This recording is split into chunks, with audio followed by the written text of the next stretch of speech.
জোড়া ঘূর্ণাবর্তের জেরে বঙ্গে বৃষ্টির ভ্রুকুটি। উত্তর এবং পশ্চিম বঙ্গোপসাগরে রয়েছে দুটি চক্রবাত ঘূর্ণাবর্ত। গতকাল থেকেই রাজ্যের একাধিক জেলায় ব্যাপক বৃষ্টি। আজ এবং কাল বঙ্গের একাধিক জেলায় বিক্ষিপ্ত বৃষ্টির সম্ভাবনা রয়েছে। সরাসরি এই মুহূর্তে সঙ্গে রয়েছেন প্রতিনিধি শুভজিৎ দে।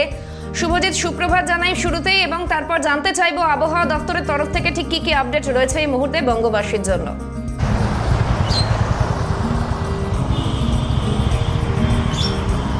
সানা, তোমাকে সুপ্রভাত, একই সঙ্গে সিএনএর দর্শকদেরকেও সুপ্রভাত। তোমাকে জানিয়ে রাখি যে আলিপুর হাওয়া অফিস আগেই বৃষ্টির পূর্বাভাস দিয়েছিল। জোড়া ঘূর্ণাবর্তের জেরে এই মুহূর্তে আমরা শহর কলকাতা সহ 9টি জেলায় বৃষ্টিপাতের যে সূচনা, সেই সূচনা বলতেই পারি।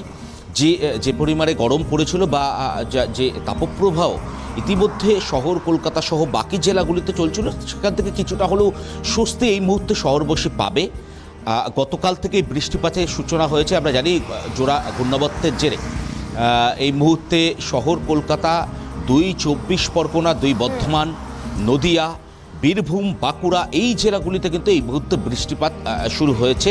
কোথাও মাঝারি এবং কোথাও ভারী বৃষ্টির সম্ভাবনা রয়েছে আজ এবং আগামীকাল। একদিকে যেরকম বৃষ্টিপাতের সম্ভাবনা থাকছে, শুভজিৎ, অর্থাৎ বোঝা যাচ্ছে বঙ্গের একাধিক জেলায় বৃষ্টির সম্ভাবনা রয়েছে। আপাতত ধন্যবাদ জানাই শুভজিৎ।